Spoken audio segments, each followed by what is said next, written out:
Purdue fans. This is Johnny DeCamp bringing you play-by-play the rousing... Hi, everybody, along with Ron Kramer, this is Pete Van Wieren welcoming you to Ross-Ade Stadium. Live from Ross-Ade Stadium in West Lafayette, Indiana. It's a football Saturday in West Lafayette, Indiana, and one of the biggest home games in decades. Boilermakers rush the field. What a night at West Lafayette. Your Central Indiana Ford dealers are a proud sponsor of Purdue football in the Ross-Ade's Greatest Games podcast. Visit your local Central Indiana Ford dealer today. Welcome back to the Ross-Ade's Greatest Game podcast. Corey Palm with Tim Newton as we celebrate the 100th year of the home of the Boilermakers by going through some of the greatest games ever played in the stadium. A few notes as always before we get started. Not a comprehensive list. We're trying to cover as much ground as we can, Tim, but we simply don't have enough time to get to all the great games that have been played in Ross-Ade. Also, we're just presenting these as chronologically, not as rank ordered. It'd be too difficult and too many arguments would ensue. We want this nice set to stay not flipped over from anger. We want to start discussions, not arguments. So your results may vary, but we hope you enjoy the ride anyway. Absolutely. Today we're going back to November 20th, 2004. The battle for the Old Oaken Bucket. Well, it wasn't much of a battle, but we'll get to that. Tim, the greatest games in Ross-Ade history aren't always great games. Sometimes they're just historically relevant. That's where this one falls. Well, and two big pieces of history in this one. You had Purdue beating Indiana 63-24, 763 yards of total offense, which was a school record. And Taylor Stubblefield during that game caught his 301st pass, which broke the NCAA career catches record. Yeah, it was amazing, and we'll talk with Taylor later in the show. He's our guest today. Some great stories from that time, and hear exactly what it was, the play call and the catch that broke the record. Not fancy, not fancy play, not fancy, not well thrown either. He didn't throw his quarterback under the bus, but we may have. Before we get to the game, the details of the game, Tim. It's hard to ignore, much as Purdue fans would like to at times, the 2004 season. It was a roller coaster. It was the highest of highs and the lowest of lows, and the Boilermakers experienced it all. It started off really well. Purdue got off to a great start in the season. If everybody remembers, they were undefeated with Wisconsin coming in here for a game day contest, and I'll just say the words, the fumble, that's all. And that started a 4-game skid when Purdue lost 4 games by a total of 10 points. 10 points total. And then rallied at the end of the season and came back and beat Indiana for the Old Oaken Bucket, but then went and lost their bowl game. Yeah. So you finished the season with 7-5 on a season that started ranked, or at one point was ranked in the top 5 nationally and maybe a chance to move up. But a lot of highs, and certainly the game against Indiana was one of those highs. For sure. And there's some discussion, there can be some debate about the greatest teams of the Tiller era. This one was certainly in the conversation for half of the season, and then those 4 games happened, some injuries happened, some 45-mile-an-hour winds in Evanston happened. I still remember in that Evanston, that Northwestern game, watching the garbage below us in a tornado-like swirl for 3 straight hours. It was a bizarre day and a bizarre game. Northwestern, I believe, scored on their first drive and scored on their last drive and did nothing in between. That was enough. That was also the game I think Kyle Orton got nicked up a little bit. He ended up missing the Iowa game, which we fell. That one broke his heart because it was close to home. And right. Didn't get a chance to play the Hawkeyes one more time. Anyway, the Boilermakers rebounded a little bit with a late win against Ohio State, and then, like you said, exercised a lot of demons in this bucket battle. Purdue was really in control from the first quarter on. It didn't take long to establish this game. The numbers are eye-popping. You look, Kyle Orton, 33 of 54, 522 yards, 6 touchdowns. I mean, he had, I think, 400 yards of passing or close to it in the first half alone. And if you go back and watch the film, and you'll see some of the video here, guys were wide open. I mean, it was like Indiana wasn't even on the field. It was amazing. The defense took the field first, forced a 3-and-out. Kyle drove the Boilermakers 86 yards in just over a minute to get him on the board. A 52-yard touchdown pass to Kyle Ingram, all 6'9" Kyle Ingram. Huge day that day for Kyle too. It was. Kyle ended up with 11 receptions, 209 yards.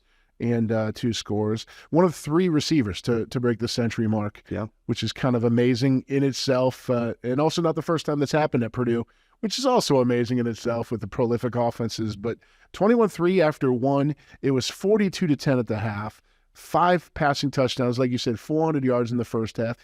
It could have been worse. Yes. The starters sat for most of the fourth quarter. Well, you mentioned it was 42-10 at halftime. The only Indiana touchdown came on a fumble recovery. Kyle Orton, for one of the few times that day, got hit, and Indiana scooped up a fumble and went about 70 yards for a score. They didn't get in the end zone with the offense the entire first half, and Purdue, they could have really. 763 was the floor. The ceiling could have been a lot higher that day. It could have. And Brandon Kears came in and threw for 62 yards and a long touchdown pass. It's a phenomenal day. That was my first year here at Purdue. I remember that day being and it was very clear who was going to win. A lot of times you'll hear somebody say the score didn't indicate how close the game was. I don't think the score indicated how much of a blowout this was. Yeah. We're going to be talking with Taylor Stubblefield in the next segment. Certainly we could have talked to Rob Ninkovich about this game because he spent more time in the backfield than Indiana's running backs. 9 tackles on the day, including 4 sacks, and he was absolutely unstoppable that afternoon. He was amazing. He paced the defense. He had an entire career in just the 2 bucket games he played in. I think he had 8.5 sacks in 2 games against Indiana in his career as a JUCO transfer. He was amazing. The defense did its job.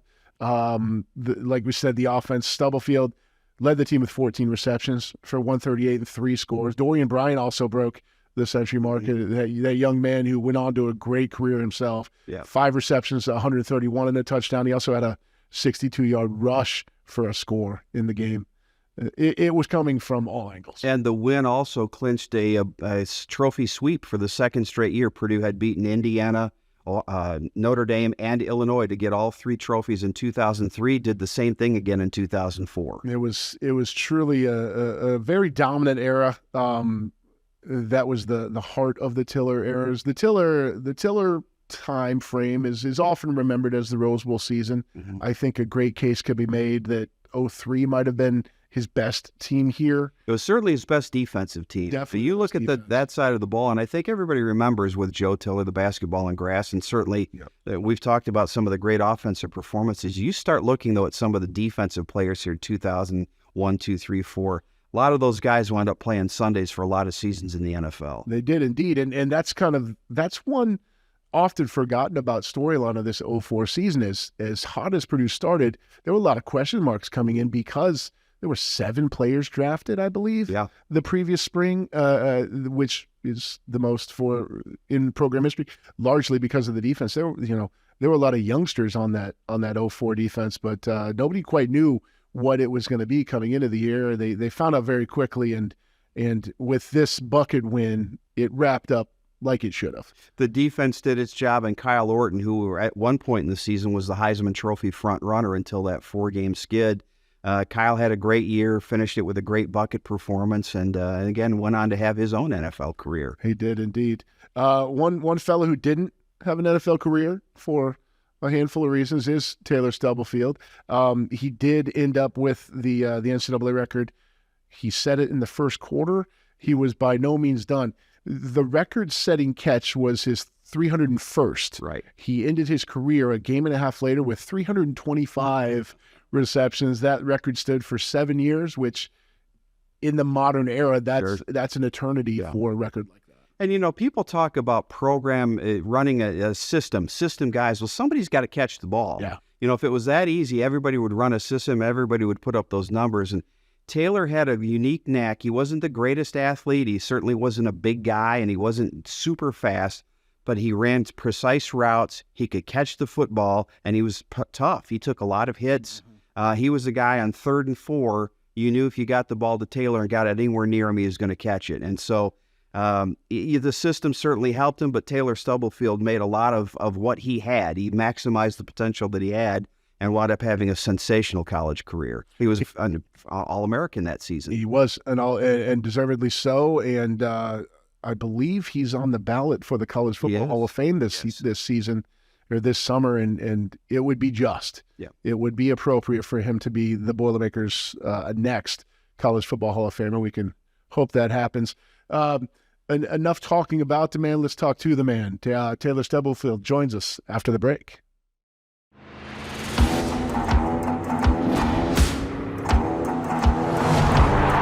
Your Central Indiana Ford dealers are a proud sponsor of Purdue football. Visit your local Central Indiana Ford dealer today. We're joined now by Taylor Stubblefield, one of the all-time great wide receivers in college football history, much less for the Boilermakers.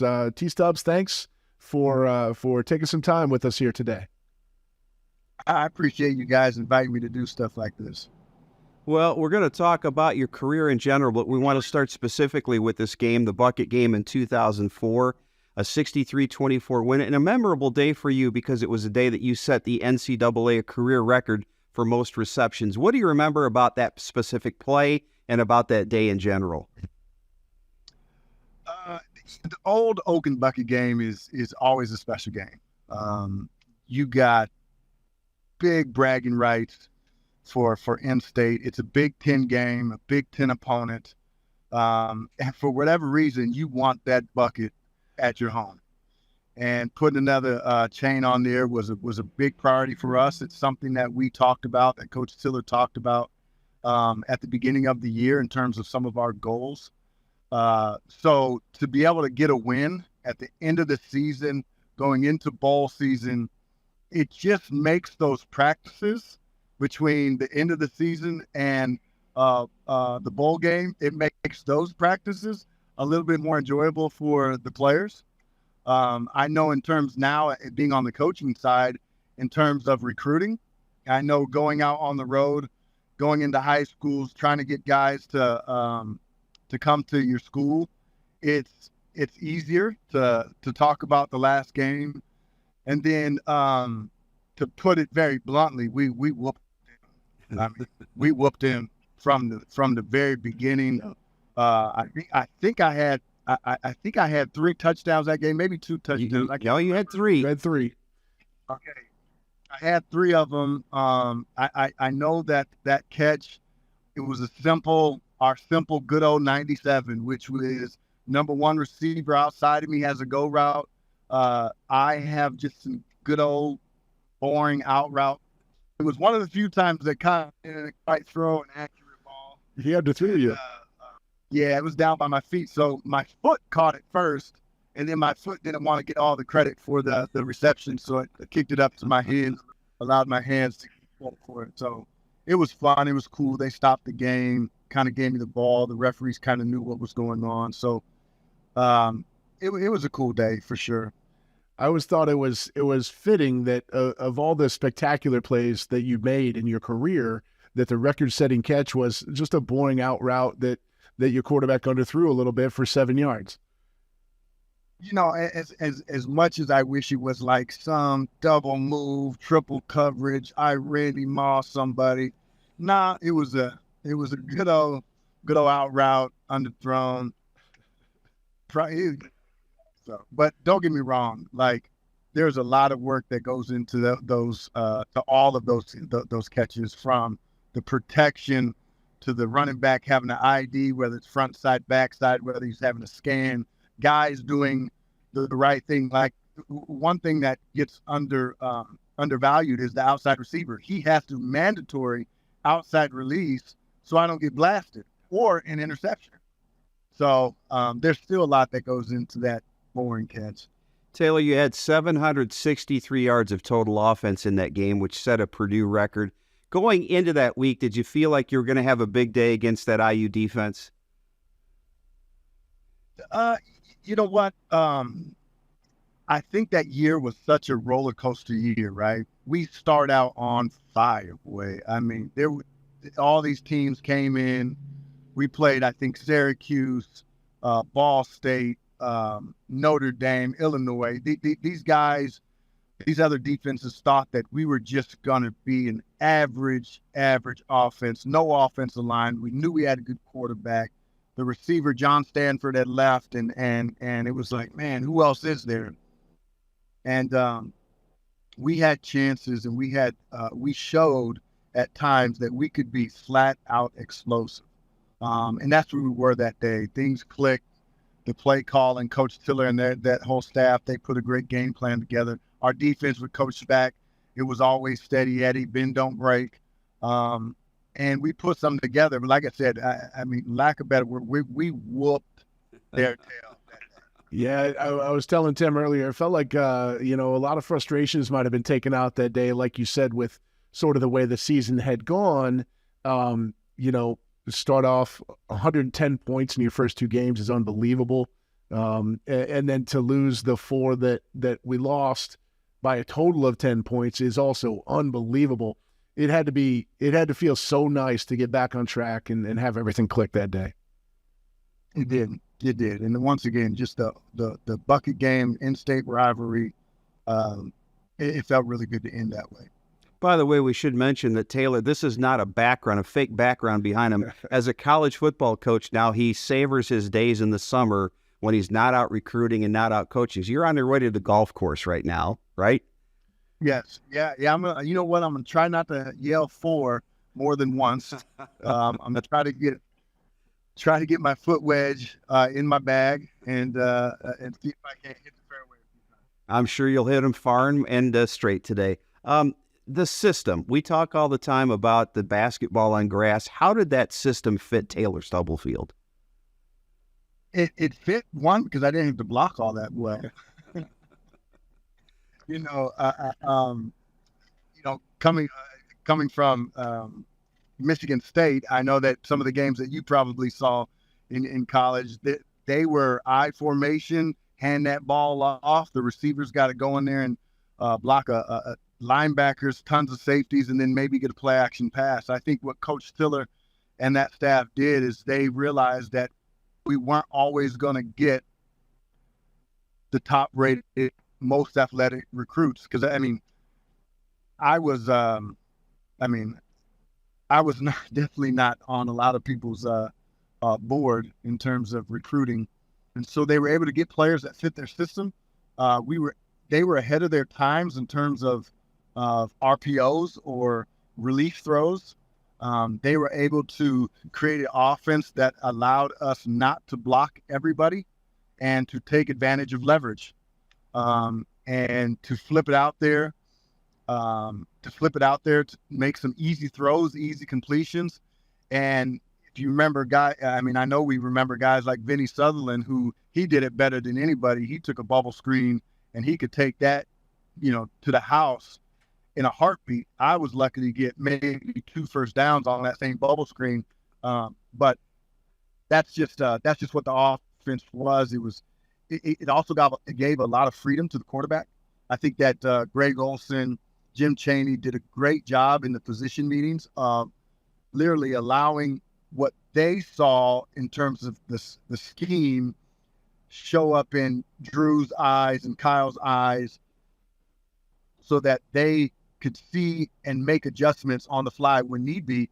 And people will talk about the Notre Dame catch, the Notre Dame play for those yards. That play was not called.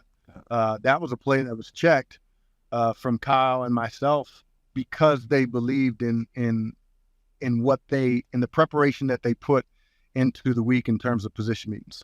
That was kind of a dangerous choice that you and Kyle made. As I recall, it was 3rd and long. You were backed way up. I mean, of course, you knew what you were doing, and it paid off in a big, big way. That had to be the best 15-yard penalty of your career, right? For sure. I mean, the only thing Coach Tiller made me feel real guilty, right? Because I came off the field, and he goes, "Listen, I don't feel bad at all for you getting that penalty. Not one bit. But what I did is, after I got into the end zone, you can see on some of the TV copies, I went to the camera and I kind of stared into the camera, kind of like, hey, look at me." And if there's one thing I would take back, is what I did after I scored, not during the catch. But that was awesome. Absolutely awesome. It felt like it was slowed down. It was like the Matrix. I was running. I know some people thought if it was like 15 yards longer, I was going to get caught. But it was a great time. I have to ask you now, as Coach Stubblefield, if one of your players did that, what would your reaction be coming off the field? Coach Stubblefield would definitely use some motivating words to make sure that doesn't happen again, because now that penalty would be wherever that penalty was called, it's 15 yards from that spot, so the touchdown would not count. So completely different outcome. And I would for sure let that player know in a motivating way, of course. Speaking of, as Coach Stubblefield, you just mentioned Coach Tiller. Now that you are a few years older and seeing the game from a different perspective, how do you view Coach Tiller differently than you did when you were 19, 20, 21-year-old player? Great question. And I might have to think about that one for a little bit, but my dad was a high school coach. He was a basketball coach, a football coach. I learned from a very young age about when a coach speaks, you listen. And when he was coaching basketball, when he started speaking, I made sure me and my brother, we picked up the ball. Everybody had attention to the coach. So with Coach Tiller, and really the whole staff, but specifically Coach Tiller, you couldn't necessarily joke with him very often until later on in your career. When he spoke, you listen. And a lot of times what he said, you may not have understood at that particular time, but as you either got older or maybe 30 minutes later, or maybe 7 days later, you realize this is what he's talking about. This makes sense. And he just had words that were backed up by actions that just made you believe in everything that he said. And so he was more of a grandfather figure in terms of just like, you knew not to cross him.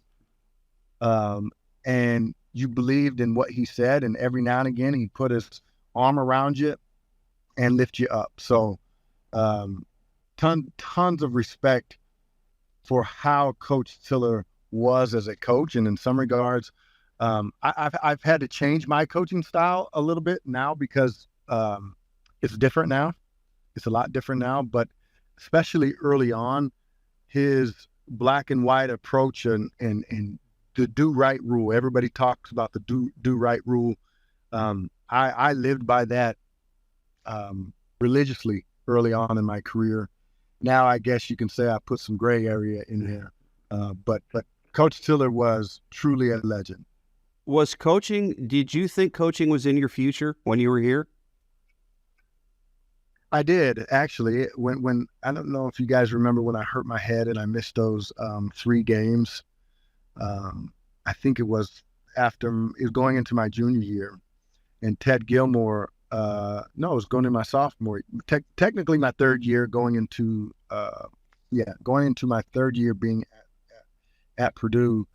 I had hurt my head, and Ted Gilmore, who's now at Michigan State, he gave me a lot of freedom and gave me a lot of responsibility in terms of coaching the younger guys. And so right then and there, I was like, I'm either going to go into business or I'm going to be a coach. I tried the business world for a little bit, didn't have enough competitive bite to it. And so I decided I wanted to try this coaching thing. Well, it's working out. Like you said, you're at the Air Force Academy. A second stint there. What is it about Colorado Springs that drew you back? To be honest, how genuine the staff is. I could have sat out this year. I could have gone to a couple different other places. But Coach Calhoun, Mike Thiessen, Steve Labatsky, Jake Campbell, some of those guys that have been there, that were there before on my previous stop, and some of them who had been there when I was at Wake Forest University, those guys are just true. They're genuine. The quality of the people that we are around, the quality of the kids. And another reason is we win a lot of games. If you look at what Coach Calhoun has done for not even talking about his whole career, but even just most recently in those last 4 years, I mean, he's beaten some teams that have been in the playoffs the year before, come from major conferences that are supposed to have the advantage, and put a game plan together offensively, defensively, with Coach Knorr, with what they're doing on the defensive side of the ball, being the #1 defense in the country. It's a real treat to be back here at the Air Force Academy. We don't want you to miss your tea time, so just one more question. When you think back on your time at Purdue, what stands out? What are the memories that you took away from West Lafayette back to the West Coast? You know what? The people. I take away the people that were not just in the football department. Some of my teachers, some of the people in the media, sports communication people that still reach out to me, Tanya Foster, some of the academic counselors. That's probably what I take away the most. That for me, I truly felt that people cared about us more than just how many touchdowns we would score. And then another thing I do remember too is we used to pack that thing out. I mean, those were some years where it was hard to get a ticket to come to a Purdue game. And it wasn't, we couldn't have the night games back then, or we had a couple, but we had to bring the lights in. But now the guys got the lights in there. That's a pretty sweet place. I know when we played there last year when I was at that other school, it was a great environment. It really was. They had it rocking. The all black, the blacked out. That was sweet. That was smooth. Seeing Drew Brees on the sideline, Benny Smith on the sideline. Those are some cool guys to see, and just seeing the atmosphere. It kind of felt like it was back in those good old days. Well, it's great to have you back last year. Glad you're not going to be on the opposing sideline anytime soon. That's easier for us as Purdue fans to not have to cheer against you, for sure. Yeah. Taylor, thank you so much for your time and for this trip down memory lane. I really appreciate you guys inviting me on here. Thank you very much.